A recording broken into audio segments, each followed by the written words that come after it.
안녕하세요. 환경 톡톡톡 몽 기자가 간다 시간입니다. 오늘부터 환경 톡톡톡이 봄을 맞아 새롭게 단장을 했습니다. 많이들 관심 가져주시고요. 그 첫 해로 페트병에 든 물, 맥주들 많이 사서들 드시지요.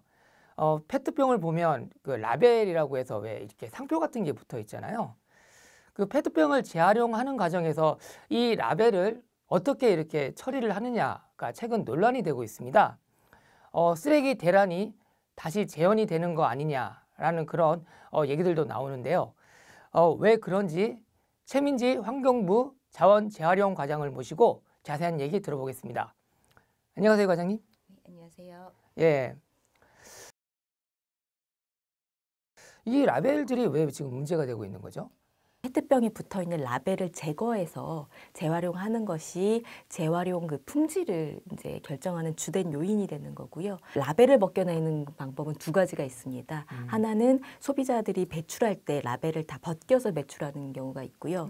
두 번째는 소비자들이 다 라벨을 벗겨서 배출하지 못하면 그것이 재활용 과정에서 제일 잘 분리돼서 재활용되는 부분이 중요합니다. 또 일각에서는 소비자들이 라벨을 분리 배출을 할 때 다 떼어내서 분리 배출하면 되지 않느냐라고 해서 논란이 좀 되었습니다.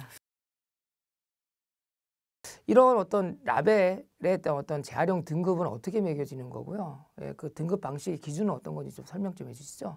그 등급을 평가할 때는 가장 무엇보다도 중요한 게 재활용이 잘 되느냐의 부분이겠죠. 예, 쉽게. 예, 그러면 이제 우리나라 페트병 재활용 공정에 대해서 간단히만 말씀을 드리면 이 페트병들을 또 기계에 넣어서 이제 파쇄를 합니다. 잘게 갈아버립니다. 잘게 갈고 나서 이물질을 세척하는 세척수에다가 넣게 됩니다. 네. 근데 이런 라벨이라든지 이런 마개와 같이 이 재활용을 위해서 분리해야 되는 것들을 가급적 페트보다도 가볍게 해서 물에서 뜨게 되면 그것들을 별도로 이제 분리해서 재활용을 하다 보니까 이게 이제 물에서의 뜨느냐 안 뜨느냐 이 부분이 재활용 그 용이성에서 굉장히 중요하게 됩니다.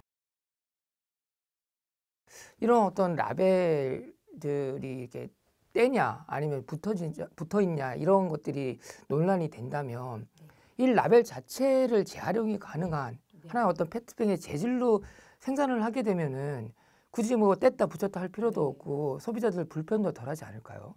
예, 맞습니다. 아까 말씀드렸듯이 이게 이제 재활용 과정에서 라벨이 다 분리돼서 뜬다라고 하면 네. 재활용 업체들이 다 수거를 해서 또 재활용을 합니다.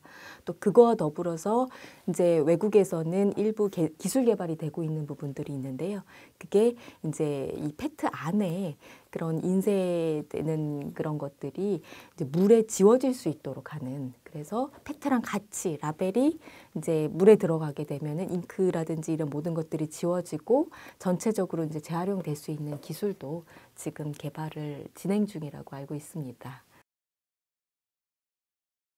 자, 여기서 돌발 질문 하나 드리겠습니다. 이 라벨의 어떤 이게 접착식이냐 비접착식이냐 문제가 만일 해결이 잘 안 됐을 경우 혹시 작년처럼 쓰레기 대란이 재현될 수도 있는 건가요? 재활용 과정 같은 경우에는 사실 저희는 인프라적 성격이 강하다고 봅니다.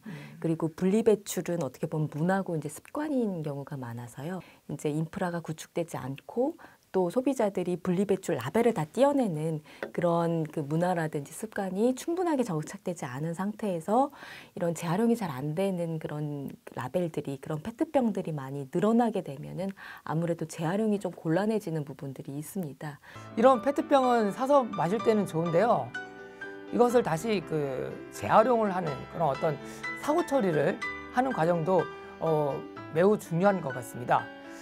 쓰레기를 줄이면서 자원 순환을 높이려면 우리도 일상생활에서 재활용을 습관화하는 게 중요한 것 같습니다. 잠시의 불편이 세상을 바꿉니다.